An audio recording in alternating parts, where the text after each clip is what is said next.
Here. So good morning, Saturday, the 26th of July already. I know, right? Didn't the kids just get out last week? And now they're going back in like 2 weeks. There's just not enough summer. Summer has been amazing. Uh, our neighbors, our Airbnb neighbors across the street from Phoenix said for them, this has been their best summer ever. Because weather's workable. They get to be in the water and out of the water, and everybody feels great. And so they declared yesterday Encinitas is the best town ever. And I would agree. And we already knew that. So not too many questions or argument about that. And the surrounding area, of course, so we don't get into sect wars or gang wars about whether Carmel Valley and Carlsbad are cool too. Yes, we know they are. And so today, it's so lovely to have you all here and so important. And why is it important to meet in community, especially given our topic today? And the ways I've thought about this was to say something like, the Buddha is only alive now. That was one of my thoughts. The Buddha um, can only be realized now. The Buddha can only be recognized now. And then Greg, we're going to talk a little bit about a question Greg had that I thought was so. I'm going to talk about a question you had about a particular line. Oh, that's right.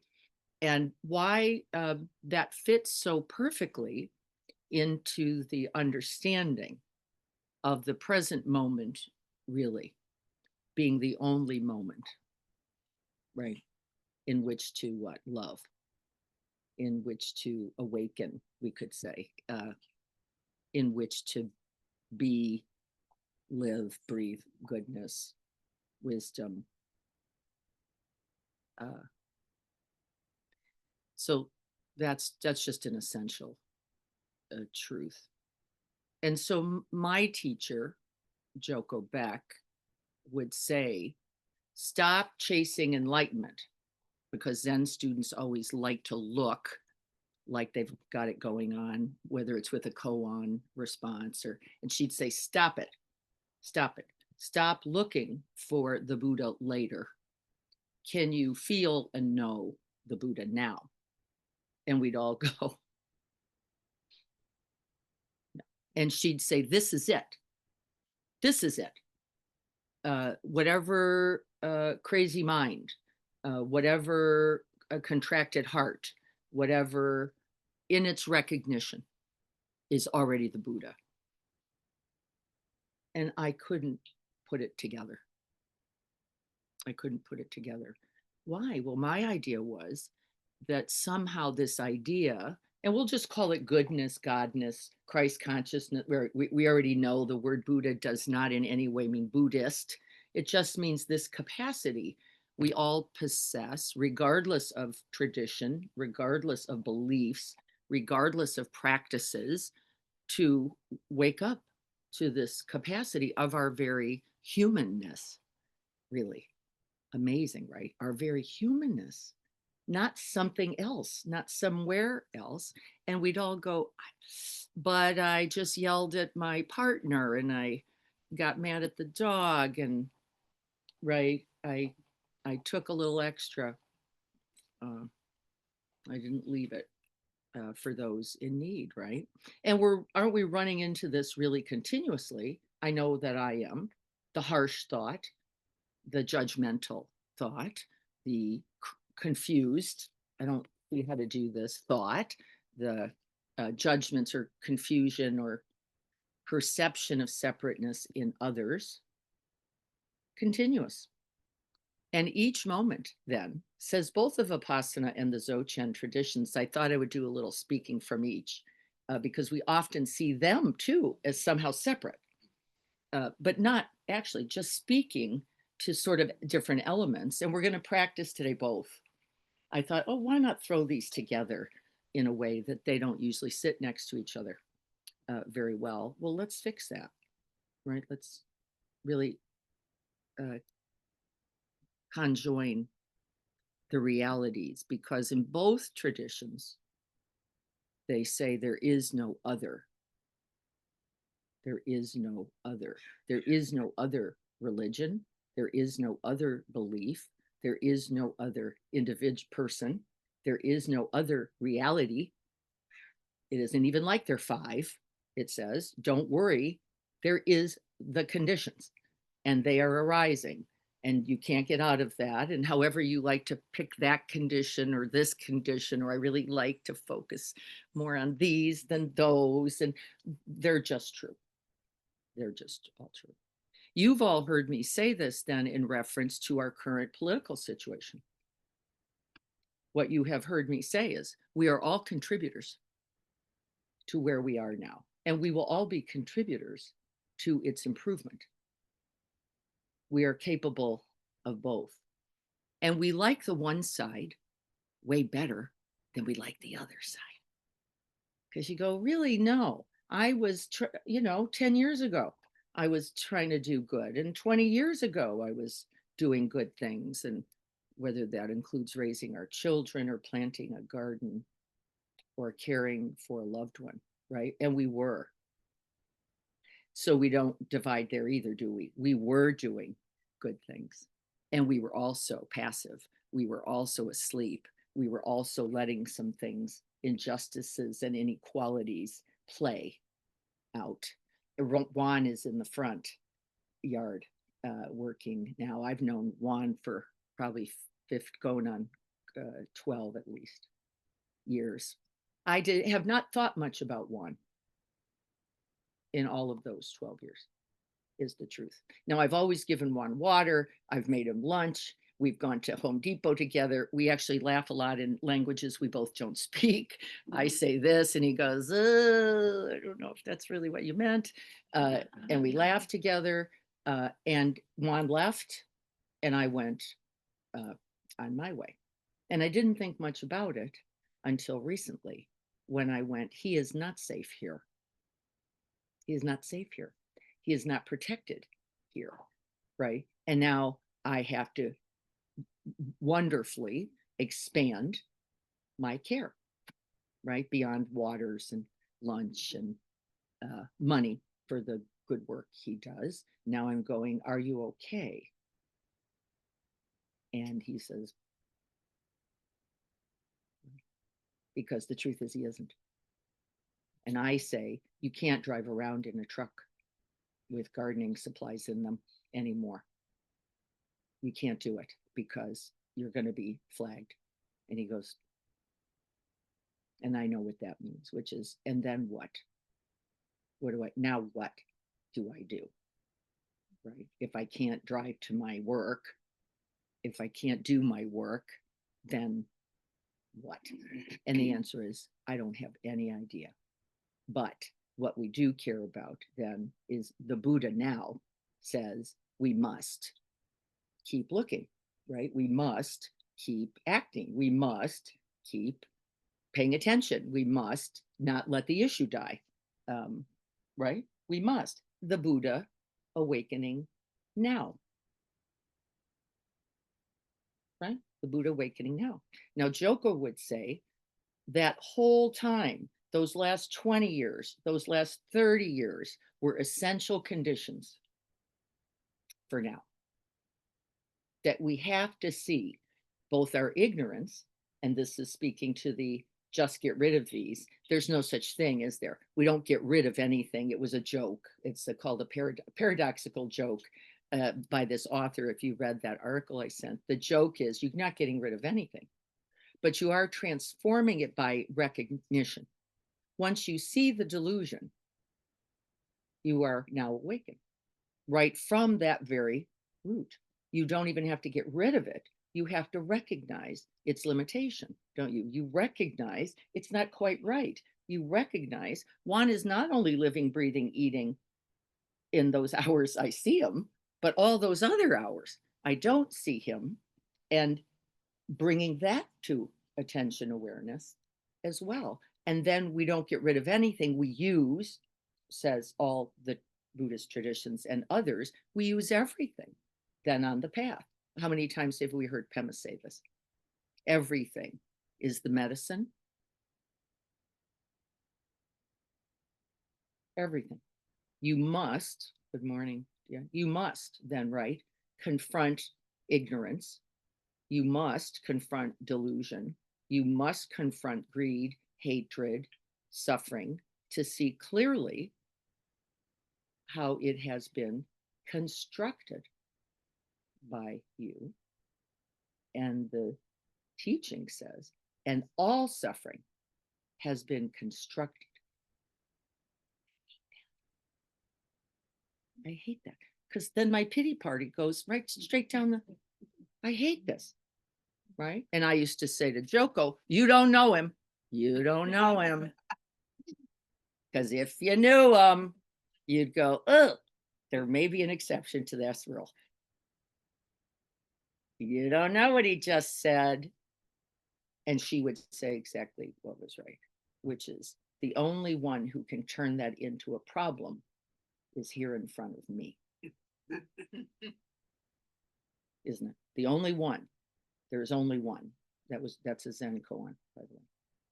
Who can make this a problem is here. And how fabulous is this? Because you can awaken to the delusion of that right now.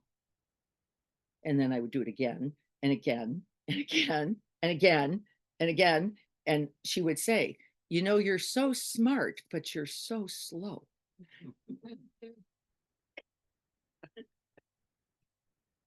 And she was completely correct. You're so smart and you're so slow because you keep running this around and around and around, causing your own suffering. All true. All true. And then she'd pick her nose. You have to know her. So do we get this idea? We're all waiting, aren't we, too much, too long for something else to happen, the other to be different, the day to be sunnier, our kids to get older, the food to taste better, the need to work some other way, whatever it is you're waiting for, someone else to be loving, aren't we? We're looking at, and it says this is a primary cause of suffering. This looking to another president. How many times have we heard this? Just 3 more years, and then it'll be better. This is idiocy. There's no other moment. There is this one. What are we doing in it now? It'll get right when the Democrats, when somebody does something, when I finally find that perfect partner, when I finally get that fabulous job, when I finally write somebody somethings, then I can be my best self. And the truth is what? It's so much harder. It's now with exactly what's here in it, isn't it? Exactly what's in it. And this from the Dzogchen says it is the perfect opportunity. There are no better conditions than these right here. And in fact, you helped set them up. You helped create them to get right here, exactly like this, with exactly the wishes, hopes, dreams, and falsities about some other day, moment, when I finally retire. I haven't noticed that any of this turns out to be true. Okay, so I want to talk about the article for a minute. I want to check my time, and then we're going to sit. And so here's one of the first lines that I loved. Enlightenment means never being stained by living and dying, even though you live in the world of creation and disappearance. That there really is, and this is a very difficult idea for us, that there really is no you that is born and dies. And then we all go, but I'm right here and I have memories and preferences and histories. And it says actually not true. What is more true is that there was a form arising with conditions. Each condition added interesting element. You grew, you changed, you learned things, you got things, and that form will change into a different form is also true. This body as it is right, changing continuously, will not remain. However, what is always true is that this is the only moment in which to be alive, to be awakened, to be kind, to be. And so enlightenment is only now and now and now. And there is no living and dying. Once you give up the idea, and this is true in the Vipassana tradition, the first death, it's called. There are 3 deaths identified in the Vipassana and in the Dzogchen, 3 different deaths. One is that I am permanent, fixed, solid, and me. Number 1 death. And then you go, ugh, I don't get to hold on to that. There's no me that I get to keep. Right. And then we spend most of our lifetimes worrying about that, trying to figure out how to, right, prevent that a lot of time and energy. And the truth is unavoidable truth. So the truth of impermanence, ever changing reality, that there is no you that you can grab and hold, is the first death. Makes sense, right? And then we see young children go, wait a minute, grandma's not here. Are you not going to be here? And then, am I not going to be here? Because at 8 or 9, right, becomes like the first hit of this does not continue to look like this. By the way, and the Dzogchen said, but it never was. You were never, the you now is not the you from yesterday, is not the you from birth at all. In fact, this is a continuous process called me that nobody has to cling to anything around, and they laugh. Right? But in the Vipassana, it says, okay, so now we must confront the reality. Nothing stays, nothing's fixed, right? That's number 1 death. The number 2 death is no matter what you do, you can't get out of the truth of suffering. It is a part of the path and is essential. Remember, to enlightenment, there's no way out. And so you go, but if I only did it this way, then I could have gotten out of that suffering. And the second truth, death, says there's no out. You are going to experience loss. You are going to experience continuous change. And in fact, to the extent that we can be more accepting, more open, and in the flow, someone might say, I think this is probably a MPeak word that Peak came up with, right? Flow state. As long as you recognize flow state and can participate, you're likely to suffer less, right? Things coming, things going, including the reality that you cannot get away from certain truths like loss, aging, illness, and death. And that, right, second death, oh, there's no out. Third death says, and there was never any solid, permanent, or fixed you. It is not just impermanence in life, it's the impermanence of this idea of Diana. or of Al, right? And it's insanity. Because what aren't we? Learning, growing, changing, healing every breath. Really, it is true. And that, by the way, is not the bad news. It's actually part of the good news. Or isn't it? More now, more now. Love more now. See more now. Joy more now as its result. So those 3 deaths, not bad news though, right? Closer and closer to this essential, wonderful truth. Yes, Craig. So who's enlightened? That's right. That's the koan. And in fact, what would you'd have to come up with? What would be the answer? Let's play out the koan. Who's enlightened? This? Yeah. Everyone, no one. This moment. Ha ha ha. Used to say Solia Rinpoche. His answer to that koan. Ha ha ha. No one, everyone. Something close to that. This. Right. Whatever you couldn't say would be you or me or us, because it's always limiting, isn't it?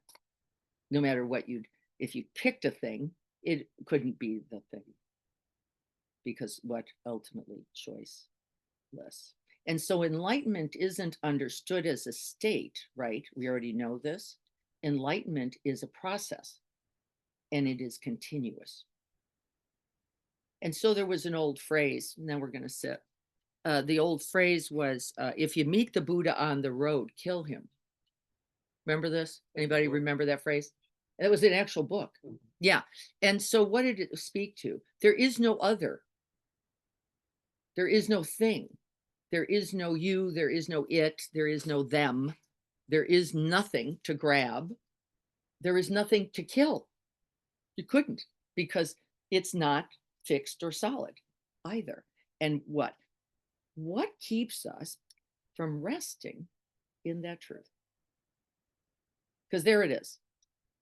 The whole of the discourse, the whole of the canons is right there. What keeps us from it? Yep. The brain stem that goes, ring. If I could only secure this one thing. This one thing. Yeah. No. It is how we are primordially wired. The brainstem is a reality, but is no. The answer is we are not only this. That's right.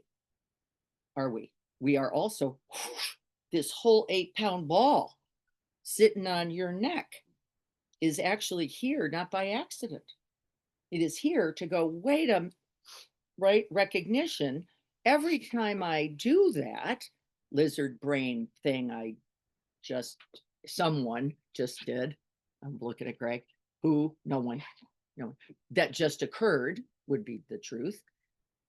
There is suffering. And then I saw it, right? That's interesting. I even saw me, don't we all know this on the path? I saw me do it. I was watching me do that, right? And then went, well, who's that? Who was the watcher? Who was the awareness that actually watched you think the thought and remember? Not you, it says. Not other, not one, not two is the, right? Not one, no, just you, and not some other at all, right? And then we go, but then where do I rest? We rest in the flow, right? The wave. Oh, let me say that quote. That was so lovely. Thich Nhat Hanh. Love this. I'd actually never heard this before. The wave does not have to die to become water. What? How did I not hear that for 30 years? Say it again. The wave does not have to die to become water. It always is. Isn't that amazing? Never heard it in all these years. And then let's rest in that, in the water. It always is, isn't it? It always is. Even when you have no, like, I can't get a hold of it, but I need the evidence. I want the hard facts. I want to know. And the answer is already known. And the other truth, unknowable. There's no knowing to it. There's just the experiencing, isn't there? There's no concept big enough. We don't have language for it, do we? There'd be no way. You have to keep going. There's this and that. And okay.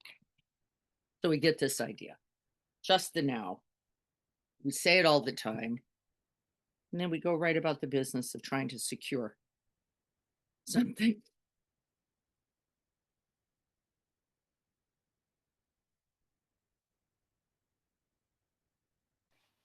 Yeah. He's here. Everyone's here. That's exactly right. That's right. And so then you realize the impossibility of the conversation. And Zen students eventually abandon the idea because there's no way in our relative mundane world to see, then you can't call this a tree. And life gets pretty complicated, doesn't it? Because now we already know, well, this tree, then this tree, then this tree. The tree is a process as well. And then again, in the Zen tradition, they say the only answer is a joyous laugh. The only answer is a joyous laugh. Ha! They call that a tree. And so we're going to establish these things we call feet, also ever changing, somewhere onto the earth, this other not solid thing. But we use its sense of solidity for a moment. And so just anchoring the feet in whatever way is comfortable for you. There's no right way.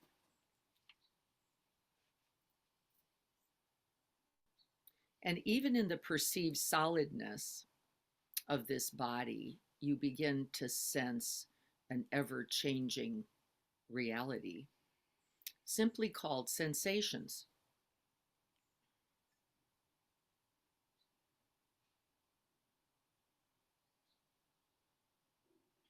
And as we still the body, we become very clear that there, even in its stillness, this is part of that ever-present, not one, not two, even in its stillness, there is continuous movement. And we call that movement frequently something like the breath.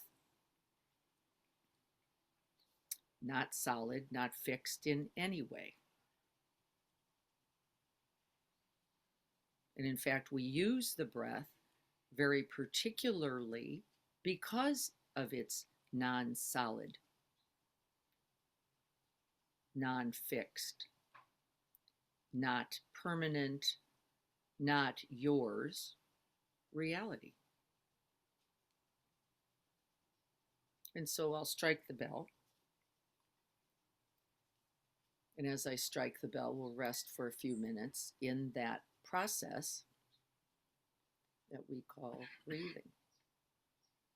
May we offer this practice to the benefit and the welfare of all beings everywhere, without exception, omitting none, until all beings are happy, awakened, and free.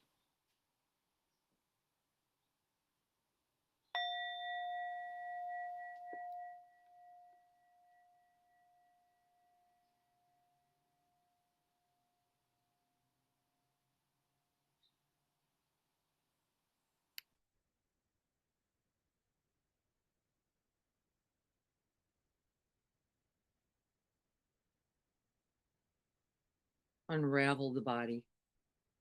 Take a moment, make sure that it's not solidifying,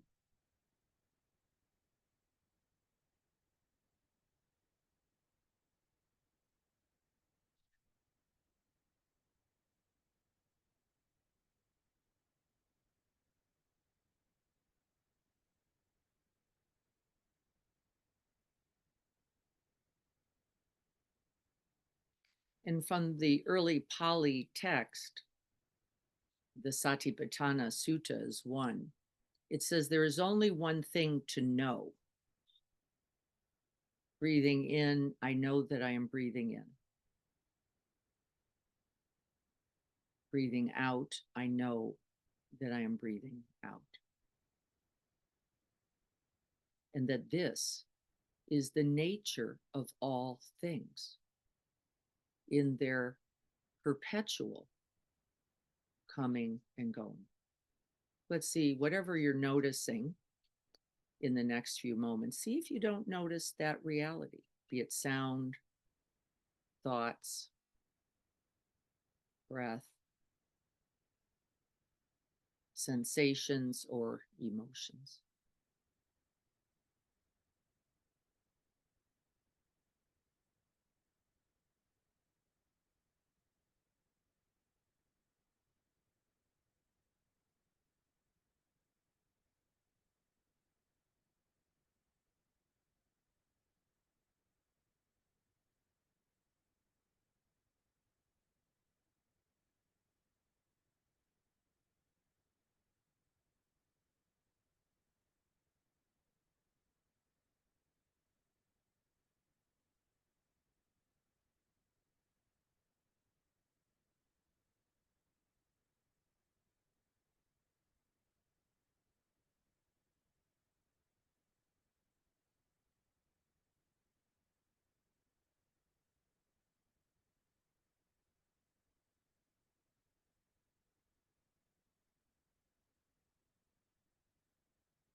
Nothing to hold and nothing to grasp. Nothing to get rid of.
No one breath,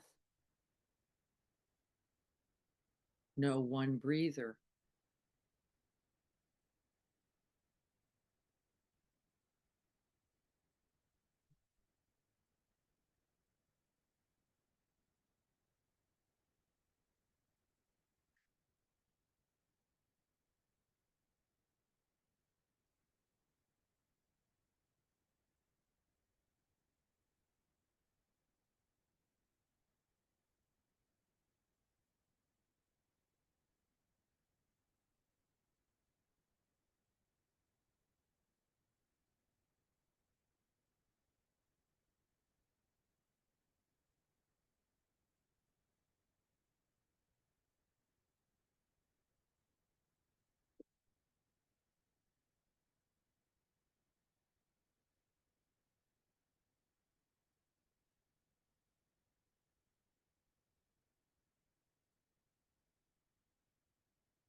We let the sound be the sound, recognizing its true nature, coming and going.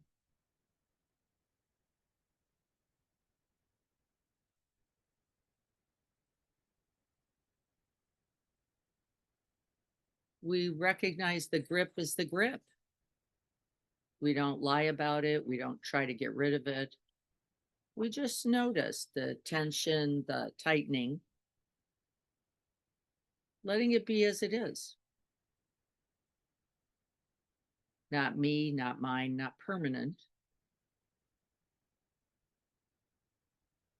An arising and passing, brilliant firework, says the Dzogchen. Changing every breath. Not just the sound, but the listener.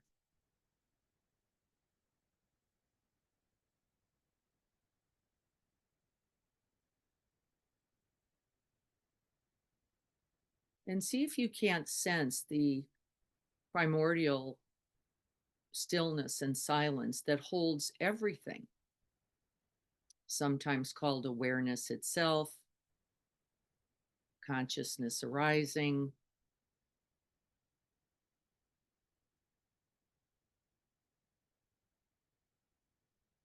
The person who heard the sound is no longer here and is not gone.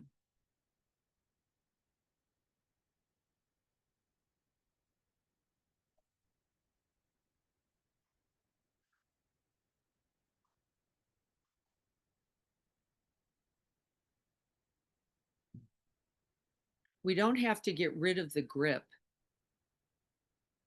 the anxiety, the fear, the tenderness, the distress. In fact, once it is arising, it is best to recognize it, to be accepting, to include it, to allow it, to open to its truth exactly those same characteristics of the three deaths. It is not permanent. And the believed thought that it is will lead to certain suffering. And no matter the thought is not you. Simply a rising conditioned thought. Let it all come and be and pass and go.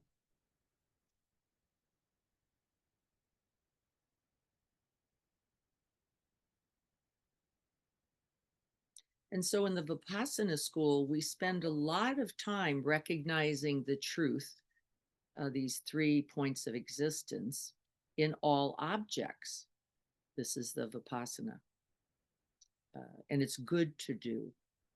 It's good to remember. It is good to practice.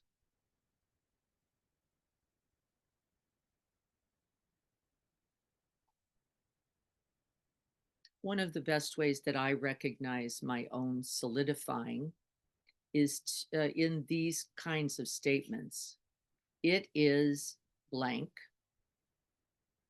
as if it's permanent and fixed. They are blank. You are blank. And I am blank. These are filled with delusion. And they are also true. Anger arising this breath.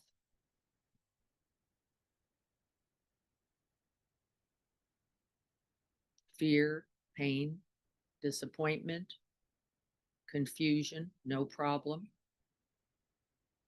But our real work is in the recognizing that it also goes. It is born and dies each breath. And there is nothing to change.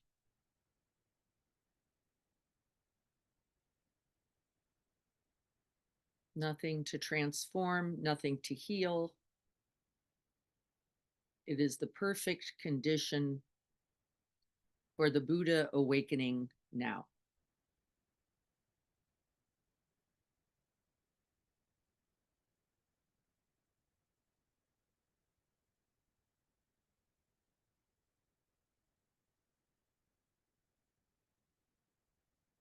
And now.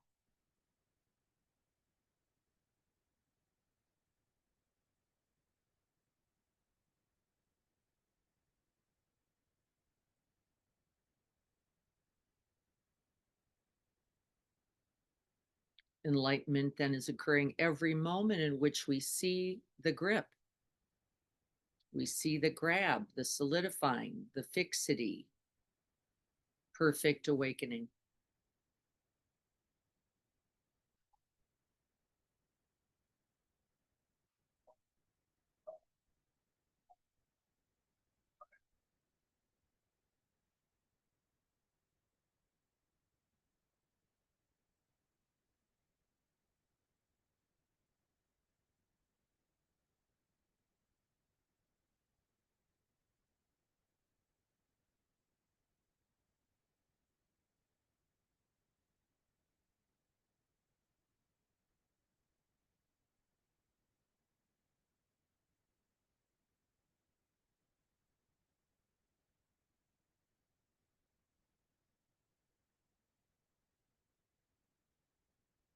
And in this moment, we then send blessings.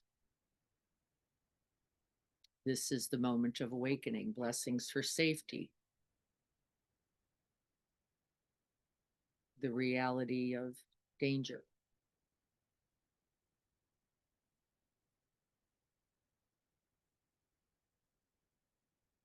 And we awaken the Buddha this breath.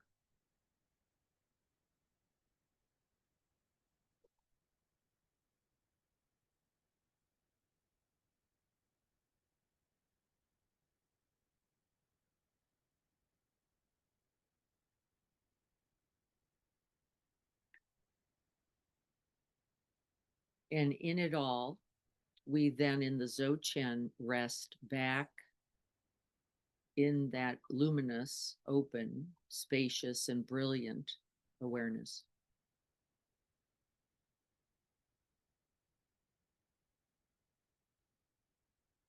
All conditioned realities coming and going, appearing and disappearing. And we stop attending because we know the truth of it all.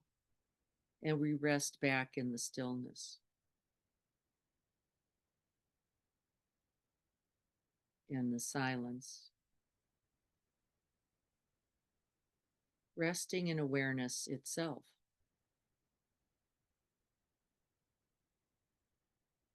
Our own true awakened Buddha nature.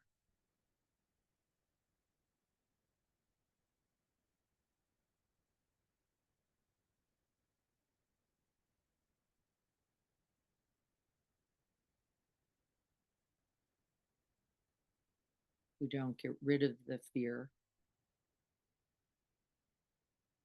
We smile as we recognize it.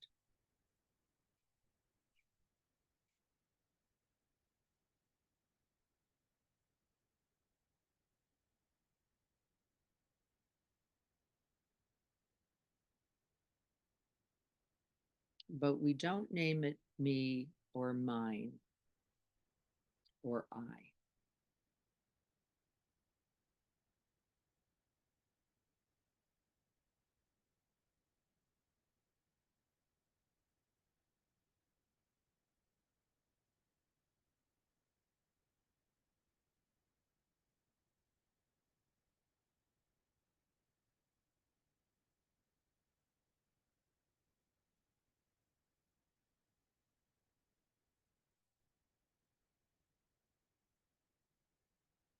It is only the fearless reality of awareness itself that can know fear.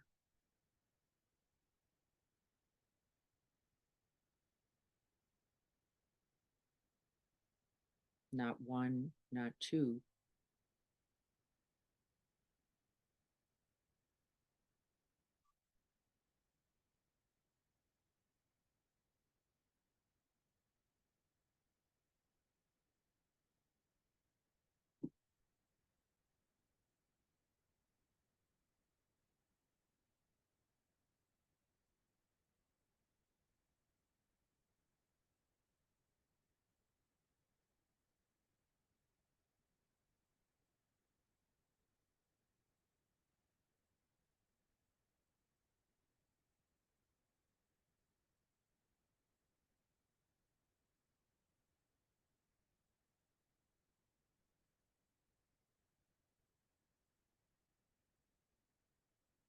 And then we notice the perseverating thought, the tight belly, the chink in the armor.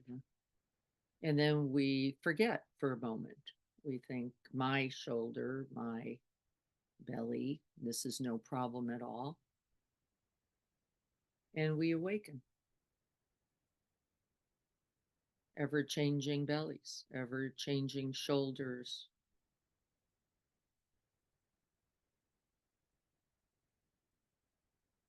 Resting in constant, ever present awakening.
Awakening now.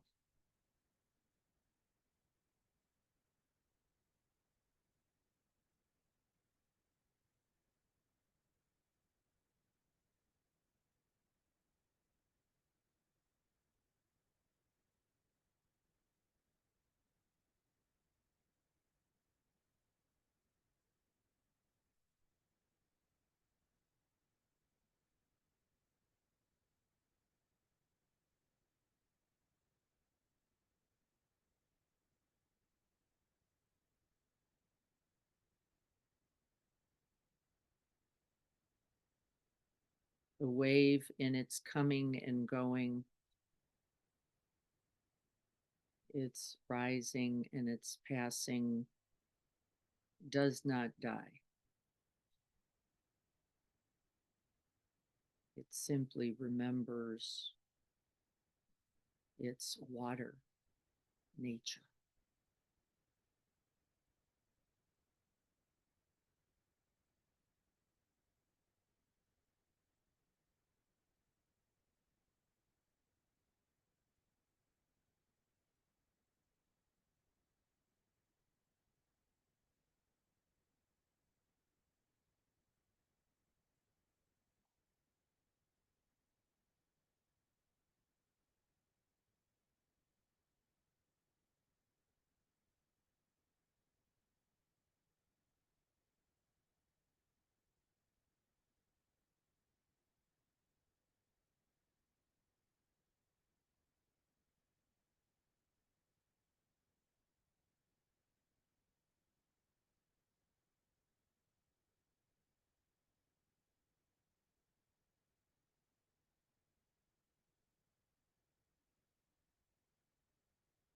May all beings see their true nature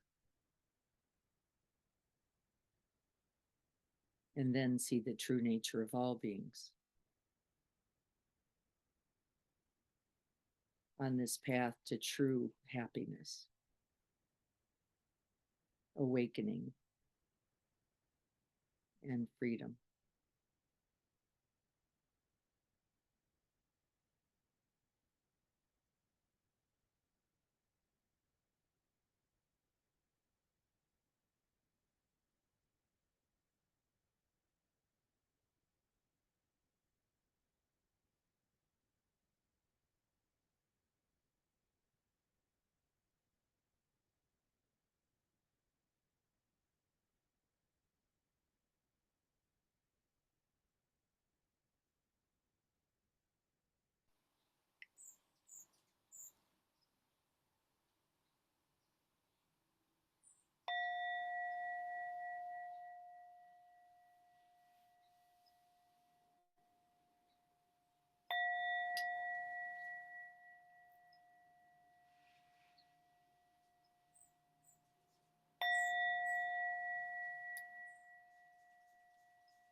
Wrong button.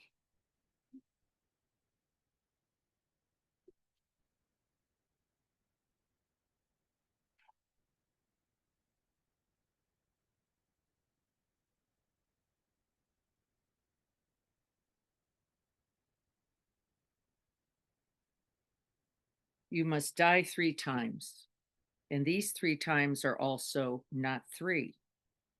This reminds us of the 3 liberations in the Theravadan tradition: seeing impermanence, recognizing the truth of suffering, and that there is no permanent self.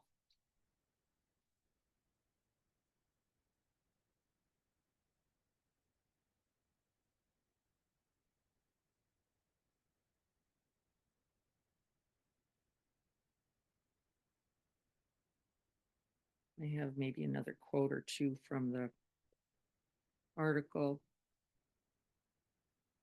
You don't need to change yourself. You need to recognize that you already are awake. That from the Dzogchen.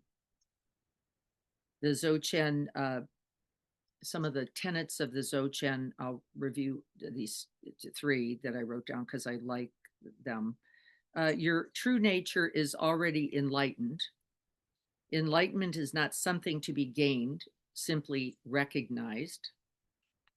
The Dzogchen tradition says, wherever the nature of mind arises, primordial pure awakening is already arisen and also complete.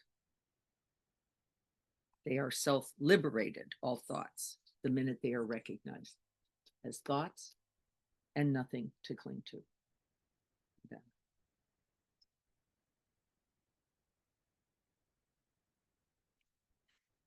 And the final by Khenpo Sultram, very lovely older, I think he has died.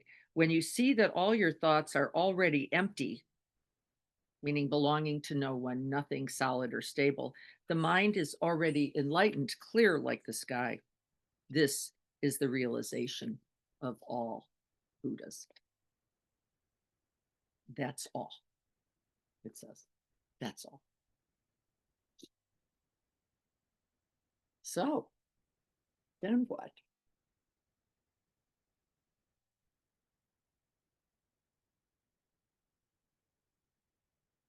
And then it becomes much easier and impossible, right?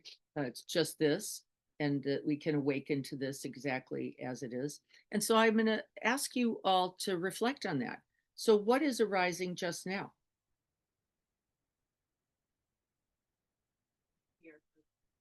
Yes, fear arising. Felt that too. You.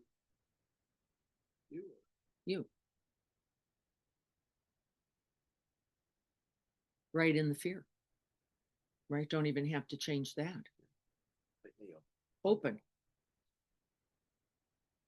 And the openness includes fear.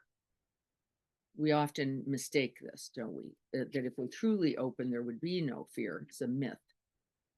And it's not true. And we don't have to get rid of fear to be completely open. In fact, to feel the fear requires an essential fearless openness, doesn't it?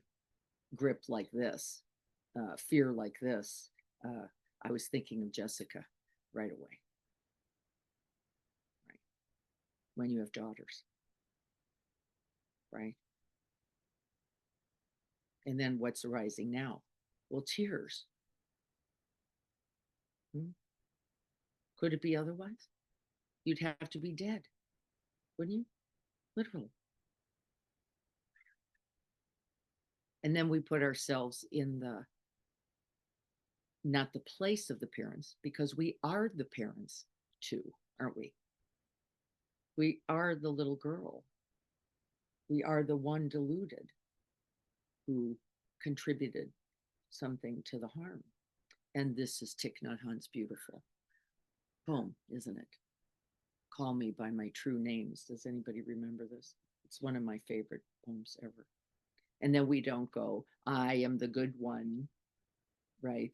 Caring for the, I am them all. and we open, Dennis says, to the whole truth.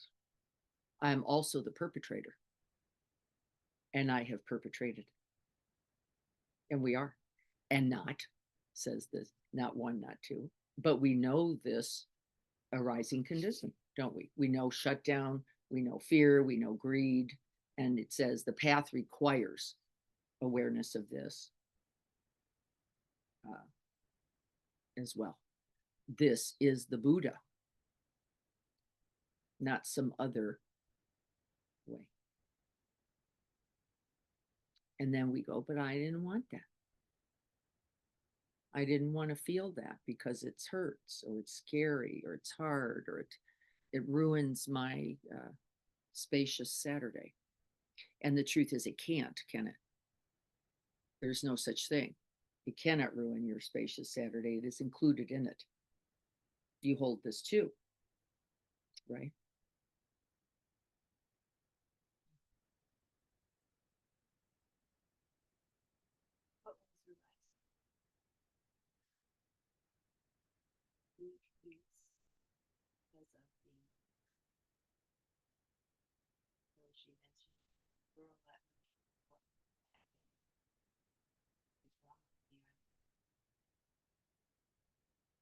That's right.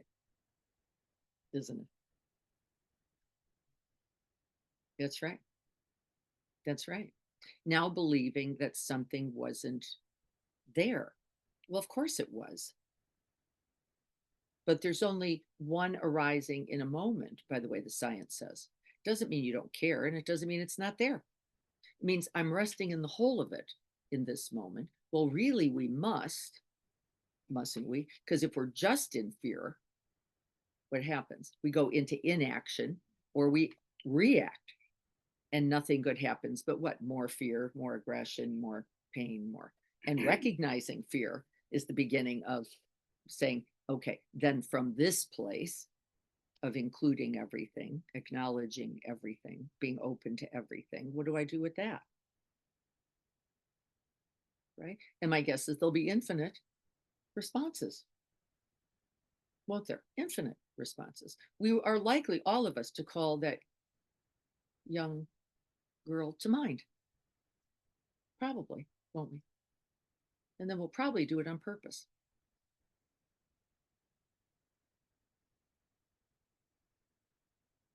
This young blonde 13-year-old boy. That's right. That's right. And then it says, the Buddha awakening in us knows that there must be some silence, some stillness, and some space to hold it all in. Otherwise, you collapse. Right? Doesn't mean you don't get to. Also, right? That'd be crazy. That'd be crazy. So, this is that how do I hold it all? Both the part of me that's heartbroken and gets to be, and the part of me that's going to hold that too. And not just be heartbroken, because just heartbroken isn't going to help us, is it? It isn't going to get us anything. Just being sad doesn't make it work it through to some better response. It's continuous. That's why I brought the both. You have to know what is arising. That's the Vipassana. And you better have some space to hold it in, or it'll kill you. Or it will kill you. And what good would it be? Right? What do we hold the suffering in? And we have to practice both. Then you see, don't we? We must practice both. Because otherwise, either if it's just open space, this is no improvement. You're not you don't touch anything. It's a really beautiful spiritual materialistic escape route.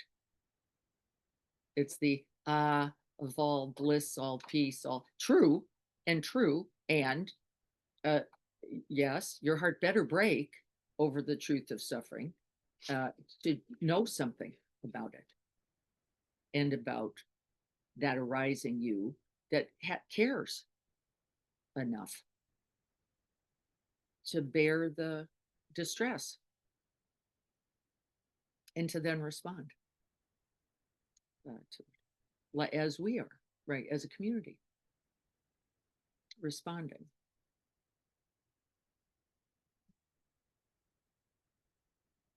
And so what else is arising this moment for those on Zoom? What's arising there?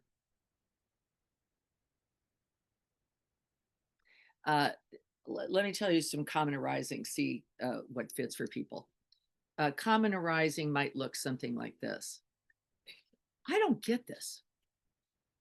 I don't know how there's one and not two. This doesn't make really any sense to me. I don't know. This seems too complicated. I wanted this to be easier. I didn't want to have to think about it. And in fact, if you are, we're already in the wrong place because there will be no thinking this through. And so for those of you who are going, I have no idea why she picked this. This isn't making any sense to me. Right. That is correct. And so you can let that go. Isn't that great? Like, I don't even have to get this.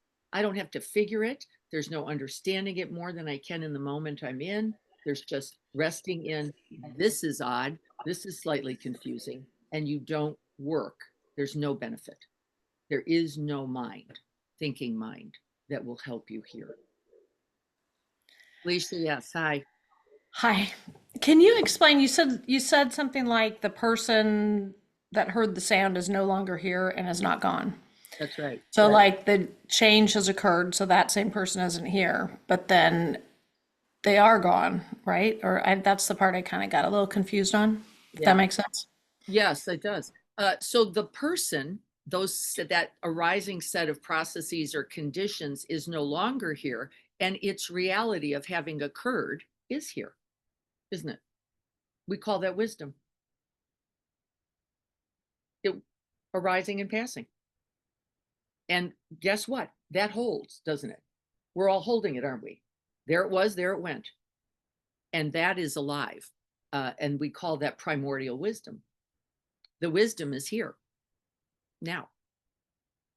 It didn't go anywhere. See, it isn't you or the breath or the object, but the reality of awareness and its wisdom, as well as, by the way, its compassion, is ever present, never dying, never born, always available, always possible. So that's the part that's always here. Get something closer to that. Makes sense. Just to help us with that. And remember, all the thinking in all the world will not help us here. It will not help us. The practice helps us because Jean just said, right in the middle of being concerned, I can hold that in a certain ease and peace. Now, that isn't Jean either, by the way. Neither. Neither is true. There is a vast, open, spacious reality to all of this. Joko used to call that the 60th floor view. And she'd say, and then you better get on the ground and pick up the dukkha as well, right? And that's called feeding people, making contributions to, right, better the situation. Because just from the 60th floor, you're doing not so much. You're just tra-la-lying up there. And you better get on the ground and pick up the dukkha. The truth of suffering's right here. And we have to respond, understanding what? That there's no magic. It doesn't just get fixed. It's not just, right? And it matters, doesn't it? And it matters. We didn't feed everybody last Thursday at Philabelli, and it matters.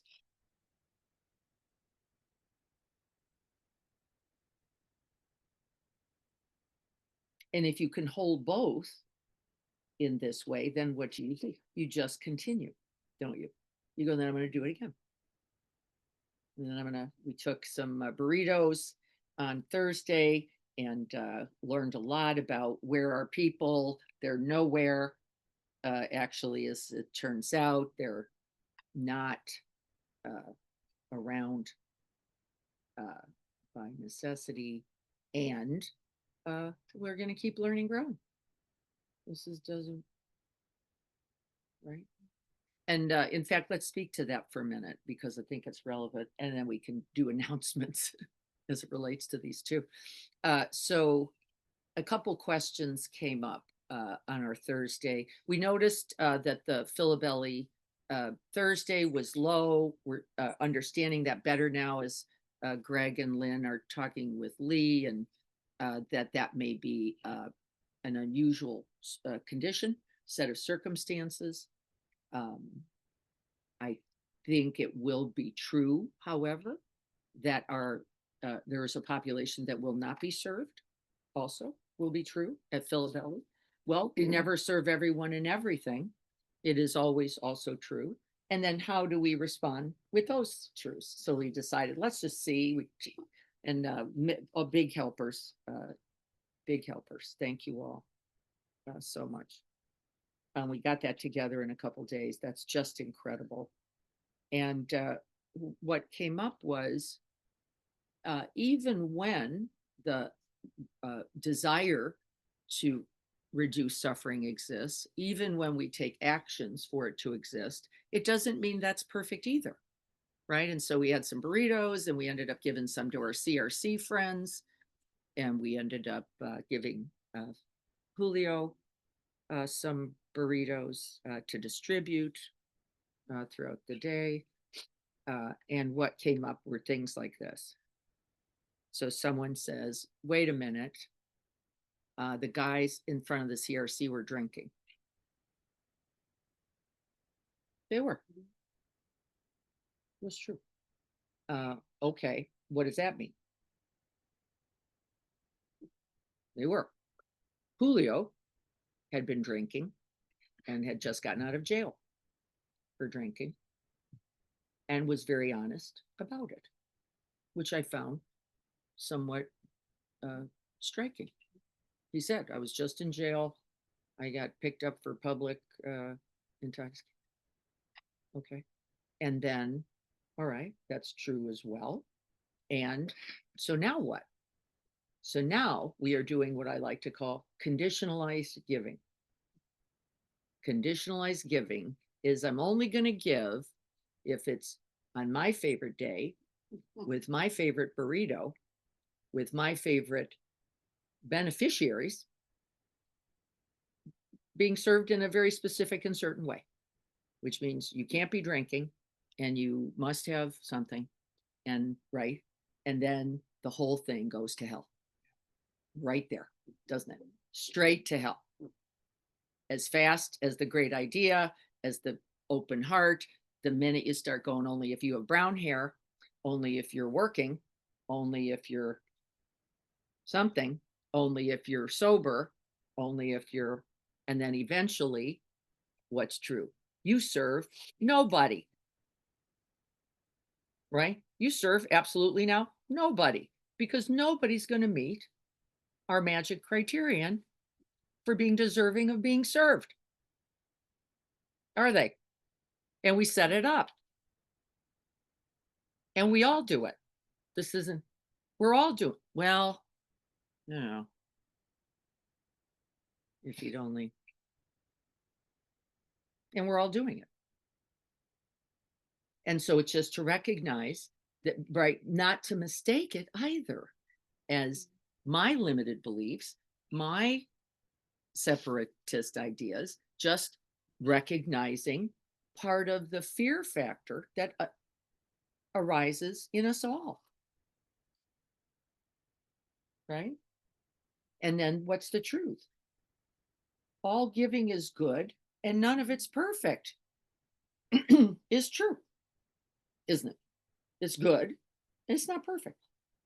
And you're going to feed somebody who's got a better car than you, because we did. It's true. Who might live in a better neighborhood than you. who's actually just there to socialize. It's true.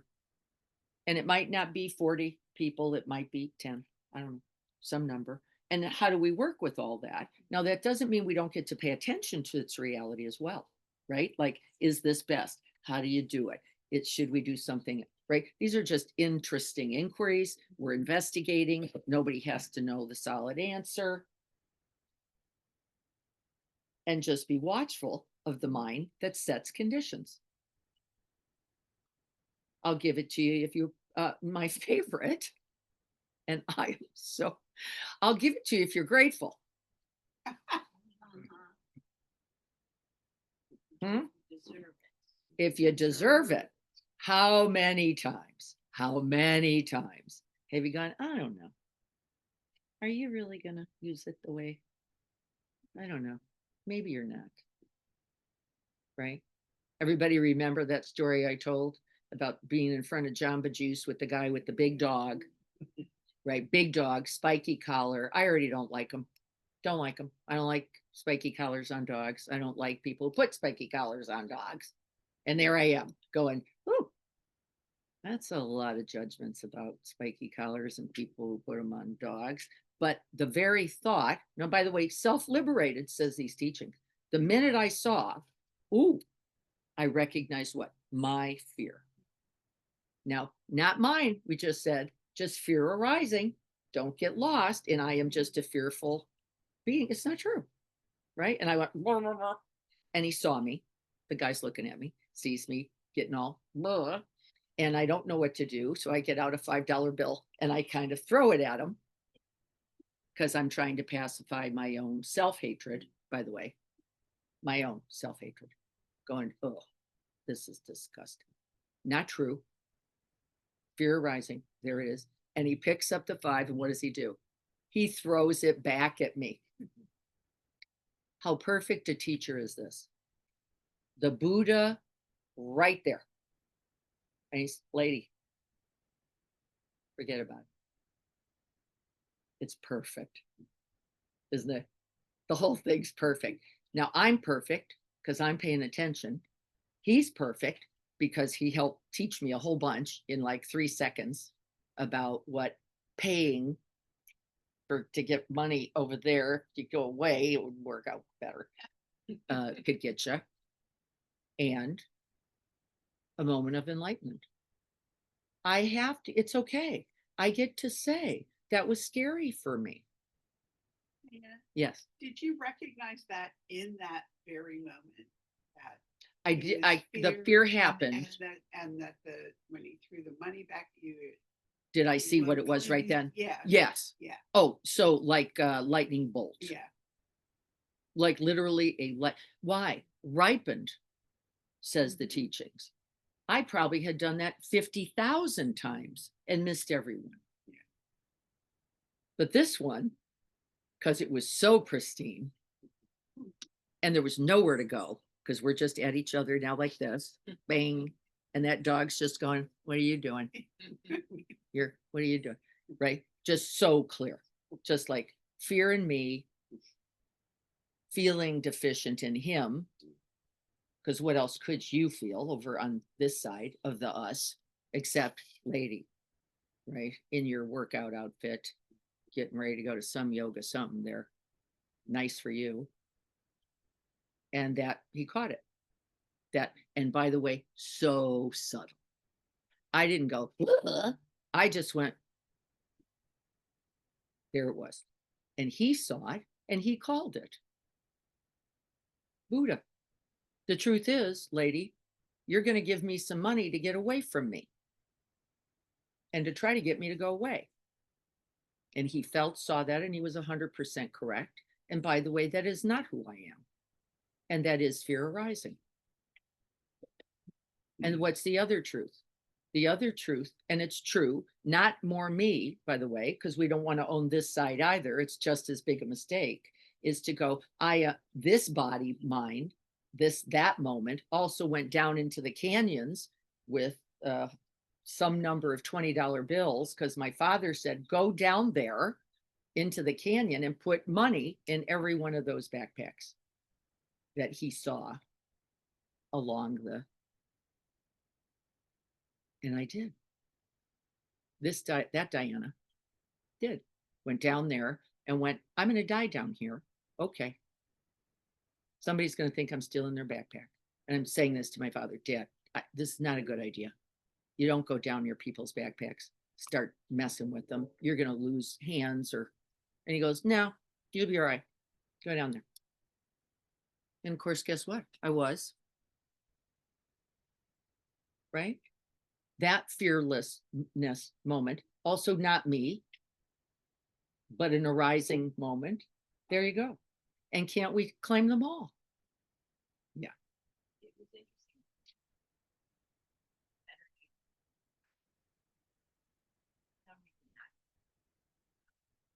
had been telling my friend on Friday, I had just told them one of them, and one of the women, she takes this rags. She can go to Yeah. Rag that she goes to get free food. Yes. And I just, my stomach. I went home and said to her, I would quit that match on food. I would tell her like she's taking food from, people who, it's like, I don't know what to do with that actually. That's right. Yeah. Yeah, that's right. Nothing yet. Right? You're recognizing something. You're recognizing the conditionalizing. You're recognizing the preferencing. You're recognizing the judgments. We're just in the process. You don't have to do yet. In fact, I would hesitate if you get some No, we all know this woman because we're all that woman. What do you And I mean? think, well, she must be sick. Like if someone does that, then maybe she deserves it because she's actually mentally ill. Yeah.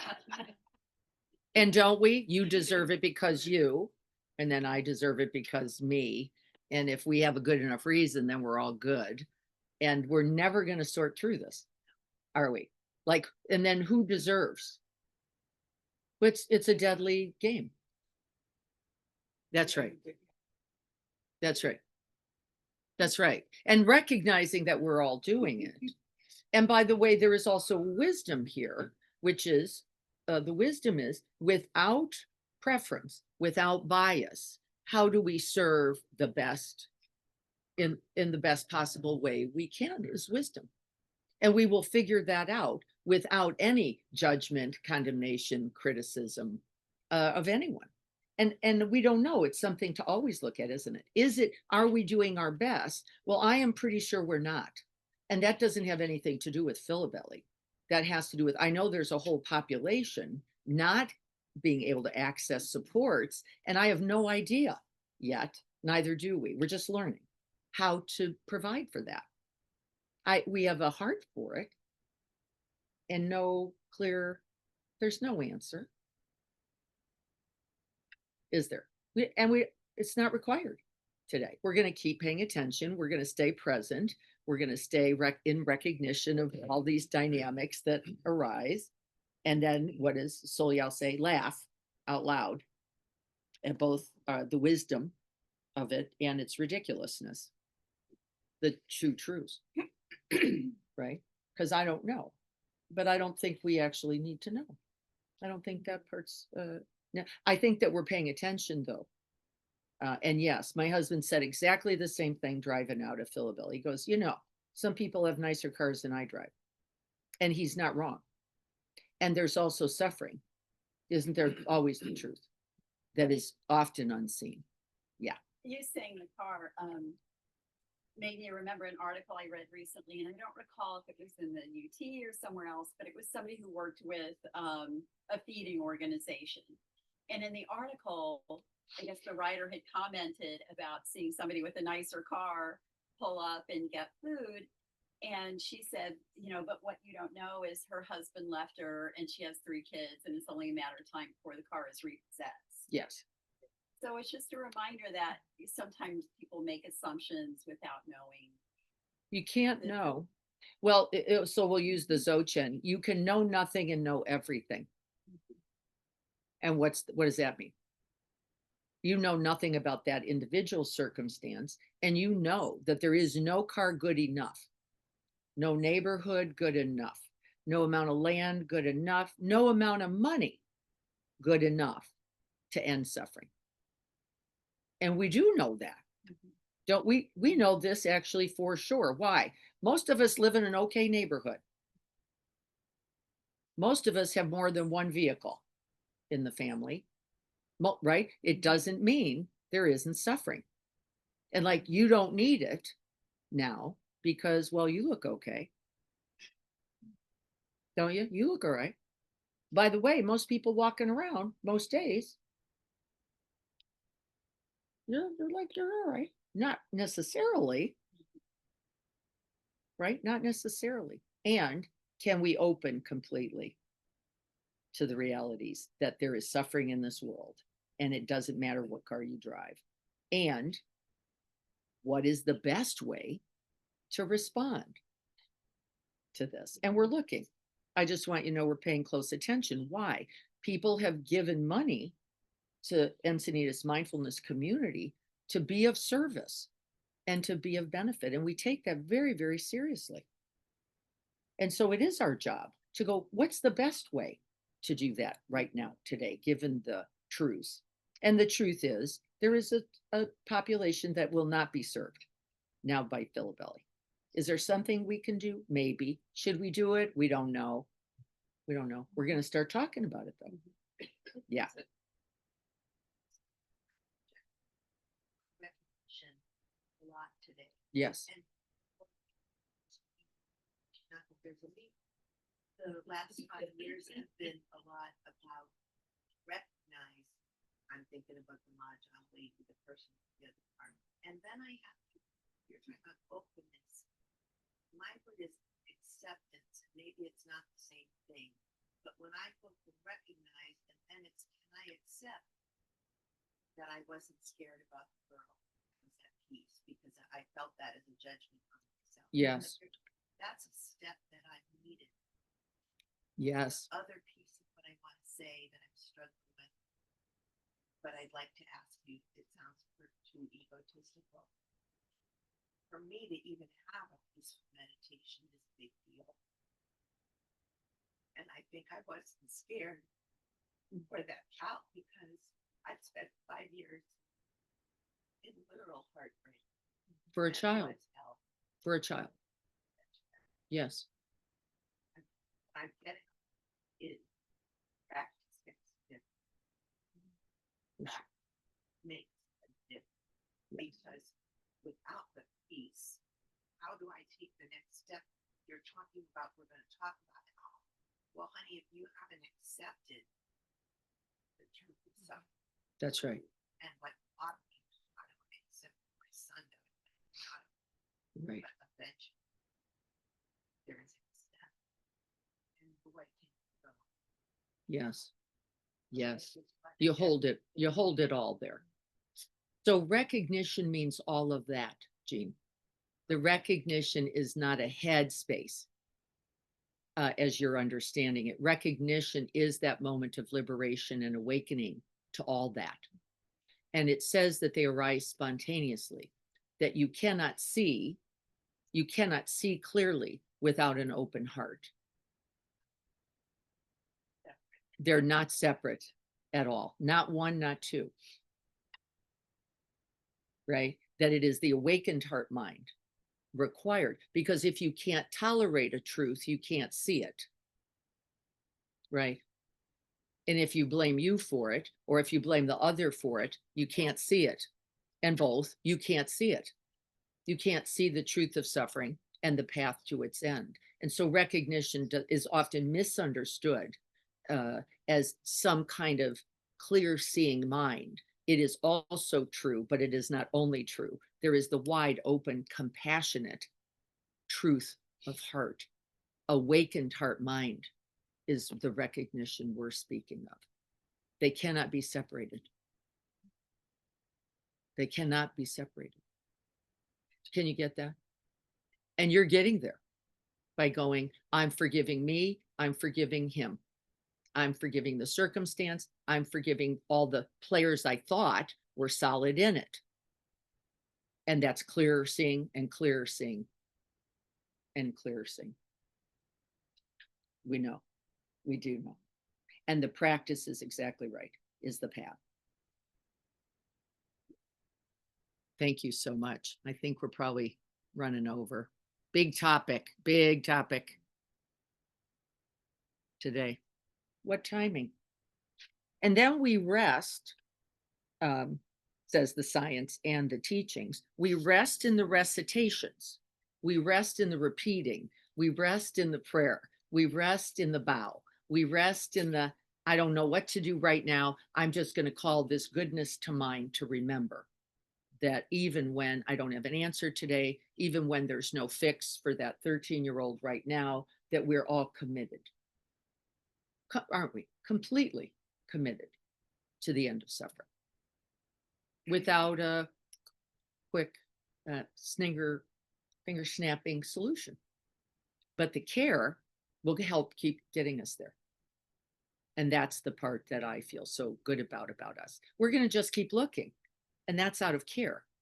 Is this best? Is this the best way to serve? Is this and we're looking, and the board will keep looking, just so we all know, at all those other ways to do it in a way that's sustainable and that meets the needs that are pressing in the greatest way possible. And that will equal change as well, right? There won't be one thing. It won't just be fill a belly on Thursday. No, it isn't that we'll stop because there is a benefit in service there. And I don't know if we'll do it every month. I don't know that either. We might do a burrito breakfast day. We might go to San Diego Food Bank and load, oranges into containers for family. There's no one way. St. Andrews, we might go do Thursday packaging to serve. Look at all these possibilities. Look at all the possibilities. And by the way, different possibilities for different groups of people. Not everybody can do 6 o'clock at night, but they could do a morning at San Diego Food Bank. Well, there you go. Right. And it's meeting our needs as well, isn't it? This isn't even about, the joke laugh, is that we're serving others.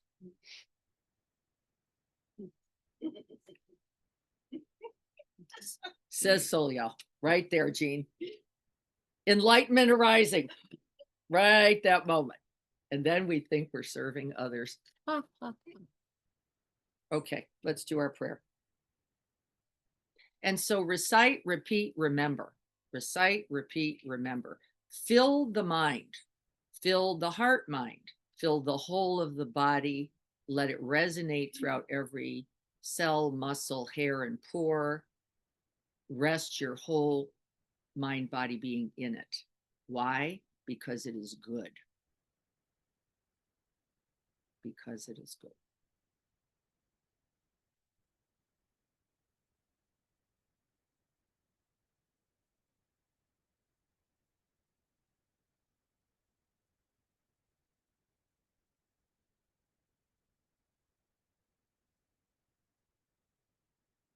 May I be a guard for those who need protection, a guide for those on the path, a boat, a raft, a bridge, for those who wish to cross the flood.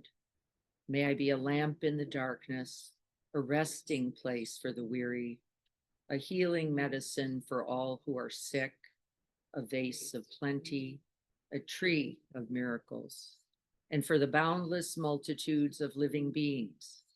May I bring sustenance and awakening, enduring like the earth and the sky, until all beings are freed from sorrow and all are awakened. May we all be happy and safe. May we be free from inner and outer harm.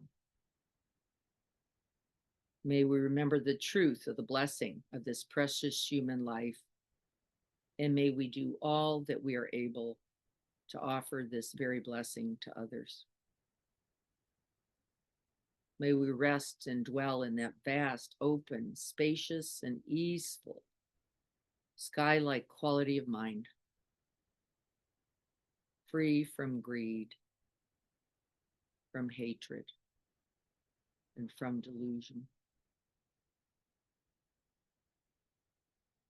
And may we continue to awaken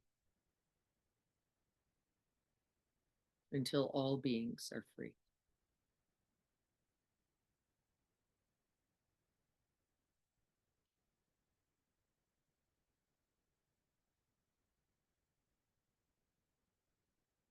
So be it.